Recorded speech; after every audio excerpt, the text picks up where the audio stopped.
Como se vio en el primer capítulo de esta miniserie sobre el ambiente y su influencia en el Imperio Romano, la radiación que llega al suelo desde el Sol depende de las interacciones que ésta tiene con los distintos elementos que componen la atmósfera mientras la atraviesa, y que pueden ser gases disueltos, nubes más o menos densas, o cualquier otro factor natural, como la calima o las cenizas de una erupción o de un incendio. Pero también hay que tener en cuenta un factor importante y que se comentó de forma breve anteriormente. La superficie en la que impacta esa radiación solar, ya sea de forma directa o la que ha conseguido atravesar las nubes perdiendo energía en el proceso, tendrá mayor o menor efecto en la incidencia en el clima terrestre dependiendo, sobre todo, de la claridad u oscuridad de la zona a la que llega esa radiación, ya que la superficie donde impacte la absorberá o reflejará en mayor o menor medida dependiendo de ese factor. Esto, como ya se dijo en el primer episodio, se conoce como albedo. Un albedo alto ayuda a enfriar el planeta, pues la mayoría de la radiación solar que llega a la superficie se refleja hacia la atmósfera, y de ahí una gran parte de nuevo vuelve al espacio. Por otro lado, un albedo bajo tiene el efecto contrario, calentando el planeta, ya que la mayor parte de la radiación que llega a ese punto es absorbida por la superficie, manteniendo la energía en la Tierra y por lo tanto contribuyendo a su calentamiento. Ahora mismo la Tierra se encuentra en el periodo interglacial cálido y estable conocido como Holoceno, que comenzó aproximadamente hace unos 11.000 o 12.000 años. Esto implica que solo hay nieve y hielo en los casquetes de forma permanente, mientras la mayor parte de la Tierra se encuentra despejada y con distintos tipos de superficies a las que llega la radiación solar, cada una con su albedo particular, y por lo tanto contribuyendo de forma dispar a retener o reflejar la energía proveniente del Sol. Pero no hace tanto, la Tierra se encontraba en el Pleistoceno, que es otra de las divisiones de la escala temporal geológica por las que ha pasado nuestro planeta. Popularmente es la conocida como Edad del Hielo, debido a que gran parte de la Tierra estaba cubierta por capas de espesor de centenares e incluso miles de metros de hielo. Su duración fue de unos 100.000 años, milenio arriba, milenio abajo. Uno de los efectos que produjo esa descomunal cobertura de hielo fue que las costas de los continentes eran muy diferentes a las actuales, pues el nivel de los mares y océanos era menor al que tienen hoy en día. Otra, la que importa en el estudio paleoclimático, es que, al haber tanto hielo cubriendo una gran parte de los continentes, la superficie de la Tierra era mucho más homogénea y reflectiva y con un alto albedo, por lo que su temperatura media era mucho más baja que la actual. Así, durante el último máximo glacial, en Europa casi se extinguió la especie humana. Se cree que solo sobrevivieron grupos aislados de unas 50 personas cada uno en la península ibérica, el sur de la actual Francia y probablemente también en las actuales Grecia e Italia. Hace aproximadamente 20.000 años, se teoriza que por un incremento de la actividad solar que afectó, sobre todo, a las grandes masas de hielo que cubrían el hemisferio norte terrestre, no solo estas dejaron de crecer, sino que sufrieron un declive muy importante, comenzando su deshielo. En menos de 1000 años, el nivel del mar había aumentado de 8 a 10 metros. A su vez, se cree que ese aporte tan grande y rápido en el Atlántico Norte cambió drásticamente el comportamiento de las corrientes oceánicas en esa zona, llegando estas incluso a desaparecer. En cambio, las corrientes marinas ecuatoriales llevaron el calor marino del Ecuador hacia la Antártida, en el hemisferio sur, reduciendo el hielo marino y cambiando los vientos circumpolares. Mientras esos cambios ocurrían, se cree que las aguas del Océano Austral pudieron comenzar a liberar dióxido de carbono que estaría retenido en las profundidades, pues se detecta en esas fechas un aumento de la concentración atmosférica de ese gas en los testigos antárticos.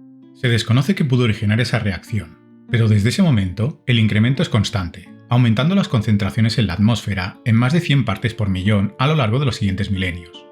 Ese aumento constante de CO2 provocó, poco a poco, un efecto invernadero que contribuyó a aumentar la temperatura terrestre, lo que, a su vez, aceleró el derretimiento de las capas de hielo continentales, marcando así el comienzo del cambio climático hacia el actual, y que permitió a la humanidad prosperar, al poder desarrollar la agricultura y con ello los asentamientos estables, lo que a su vez implicó la aparición de órdenes políticos complejos en varios lugares de la Tierra.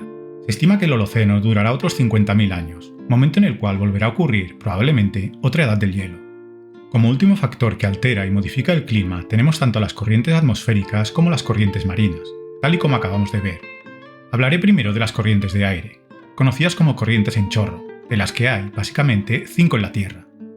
Tenemos la corriente en chorro polar, que se encuentra sobre los 50 grados de latitud en el hemisferio norte y los 60 grados de latitud en el hemisferio sur. El chorro subtropical se encuentra alrededor de los 30 grados de latitud en ambos hemisferios. Las corrientes en chorro tienen una altura variable, que oscila entre los 7 y los 12 kilómetros, y pueden alcanzar velocidades de más de 300 km por hora. La quinta corriente en chorro, la ecuatorial, que como su nombre indica se encuentra en el Ecuador, se diferencia con las anteriores en que los vientos van de este a oeste, mientras en las otras los vientos se desplazan hacia el este. Pueden tener cientos de kilómetros de ancho y, como ya se ha mencionado, unos pocos kilómetros de altitud, por lo que a menudo se describen como una cinta de vientos muy fuertes. Esto se debe a la velocidad de rotación de la superficie de la Tierra y, por tanto, del aire que está encima de ella. Conforme el aire se aleja del ecuador, no se mueve directamente hacia el norte y el sur porque retiene este impulso de rotación, lo que hace que gire más rápido que la superficie debajo a medida que se mueve hacia los polos. Además, las corrientes en chorro están directamente relacionadas con la velocidad de rotación del planeta que, por otra parte, las divide en tres zonas o células. La de Hadley, que cubre climas tropicales y subtropicales, la de Ferrel, que grosso modo cubre los climas templados, y por último, la célula polar, que es la más pequeña y débil de las tres células, y se sitúa en los polos. Esto es igual en ambos hemisferios. Las principales corrientes en chorro son el frente polar y los chorros subtropicales. Centrándonos en Europa, la corriente en chorro polar ocurre en latitudes medias, donde separa las células de Ferrel y polar, influyendo fuertemente en el clima del continente. Surge debido a los fuertes contrastes de temperatura entre el aire polar, frío, y el aire que se desplaza desde el trópico hacia los polos, más caliente. Cuanta mayor sea esta diferencia de temperaturas, mayor será la corriente en chorro resultante. Dado que estos límites de aire frío y caliente son más pronunciados en invierno, las corrientes en chorro son más fuertes durante los inviernos del hemisferio norte y sur que en los veranos. Además, en los inviernos la corriente en chorro polar se desplaza hacia el ecuador, mientras en verano, más débil, se acerca al polo. Esto se debe a la inclinación de la Tierra. El Sol también influye en las corrientes en chorro. A medida que la elevación del Sol aumenta cada día en la primavera, la latitud promedio de la corriente en chorro se desplaza hacia el polo. A medida que se acerca el otoño y la elevación del Sol disminuye, la latitud promedio de la corriente en chorro se mueve hacia el ecuador. Por otra parte, la temperatura, o mejor dicho, la diferencia de temperatura entre los polos y el ecuador hacen variar la forma de las corrientes en chorro, tal y como se ve en la imagen. Cuanta mayor sea la diferencia de temperatura entre el polo y el ecuador, más estable y poderosa será la corriente en chorro, asemejándose a una circunferencia más o menos estable. Mientras que si la diferencia de temperaturas es menor, la corriente en chorro será más débil y empezará a caracolear, lo que hará variar su posición con más facilidad. También hay que añadir a la ecuación climática las corrientes marinas que cumplen una función similar a las corrientes en chorro atmosférica, moviendo el agua cálida del ecuador hacia los polos, lo que a su vez mueve el agua fría de los polos hacia el ecuador. Resumiendo mucho, hay dos tipos de corrientes marinas, las superficiales, que dependen básicamente de los vientos que recorren la superficie del mar, y que serán más cálidas o más frías dependiendo de su localización, y las profundas, que dependen de la salinidad y la temperatura del agua. El agua más fría y salada es más densa, por lo que se hunde, quedando en la superficie el agua más caliente y menos salada. La importancia de las corrientes oceánicas radica en que las aguas cálidas y frías son transportadas a lo largo y ancho del planeta, dando como resultado un patrón de circulación atmosférico óptimo para la vida en la Tierra. Es decir, el mar afecta al clima al transportar humedad y calor alrededor del mundo. Otro factor muy importante es que las corrientes marinas repercuten en el intercambio de nutrientes entre las aguas superficiales y las aguas profundas, así como en la frecuencia y trayectoria de huracanes. En Europa, por ejemplo, los científicos teorizan que la corriente del Golfo es la responsable de que los inviernos sean más benignos que en otras partes de la Tierra a la misma latitud, como es el caso de la costa este americana. De los efectos climáticos del Niño y la Niña se hablará en un futuro, pues sería profundizar en exceso. Baste decir, de momento, que el Niño y la Niña tienen un impacto en las condiciones del tiempo a nivel mundial, alterando los patrones climáticos normales, lo que puede provocar tormentas intensas en algunos lugares y a la vez sequías en otros. ¿Y cómo hace la ciencia para poder reconstruir el clima de hace miles o incluso millones de años?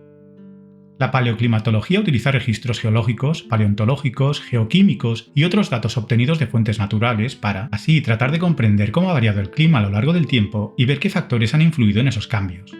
Esto lo consigue al estudiar las características climáticas de forma indirecta, usando lo que en inglés se llama proxy. Es a partir de estos como los científicos deducen, con mayor o menor precisión en función de los registros estudiados y de la calidad de los mismos, el clima general de la zona examinada. Hay que entender de todas formas que la información que se saca del estudio de los proxies se basa en los conocimientos actuales, asumiendo que las relaciones que se dan hoy en día en la naturaleza, como por ejemplo la relación entre las lluvias y el grosor de los anillos de los árboles, se ha mantenido más o menos constante a lo largo de la historia. Por otro lado, hay proxies que son menos dependientes de esas relaciones, como por ejemplo los testigos de hielo que se extraen de regiones polares y glaciares, y que proporcionan registros climáticos detallados que se remontan a miles o incluso cientos de miles de años. Estos núcleos de hielo tienen pequeñas burbujas de aire del momento en que se formaron, lo que permite a los científicos analizar la composición de gases que quedaron retenidos, como el dióxido de carbono o el metano, pero también polen, bacterias u otros restos biológicos. Esto proporciona información valiosa sobre la composición atmosférica en un momento determinado, lo que ayuda a entender mejor el clima y, estudiando registros de otras épocas, cómo este ha variado a lo largo del tiempo. Además, analizar los isótopos de oxígeno e hidrógeno en el agua del hielo puede proporcionar información sobre las temperaturas pasadas, Pues la concentración de esos isótopos depende, en gran medida, de la temperatura ambiente en el momento en que se formó el hielo, lo que permite a los científicos reconstruir patrones climáticos pasados y de variabilidad climática. Y por último, los testigos de hielo también pueden contener partículas y polvo atmosférico depositado en el hielo a lo largo del tiempo.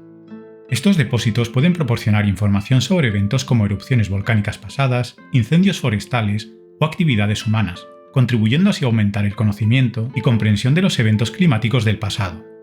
La paleoclimatología también estudia los sedimentos marinos y lacustres, así como los microfósiles que allí se hayan generado, analizando los isótopos que han quedado en su estructura durante la fosilización y que proporcionan información sobre las condiciones climáticas pasadas, como la temperatura del agua, la salinidad y los patrones de circulación oceánica. Otro lugar que puede ser muy rico en información son las cuevas.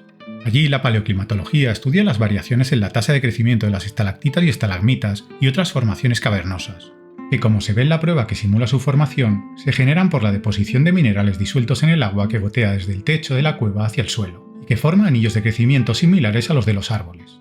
Es por ello que estudiando las espeleotermas y analizando la velocidad o lentitud de su formación, se puede tener una estimación bastante precisa sobre los cambios en los patrones de precipitación y la humedad atmosférica durante la formación de las estructuras subterráneas. Además, el análisis de la composición química de los minerales depositados en las estructuras cavernosas puede, también, proporcionar información sobre la temperatura del agua y la atmósfera en el momento de su generación. Y es así como la paleoclimatología, al analizar y combinar los resultados de distintas fuentes, es capaz de presentar una estimación, más o menos fiable, de las condiciones climáticas de la Tierra en un momento determinado.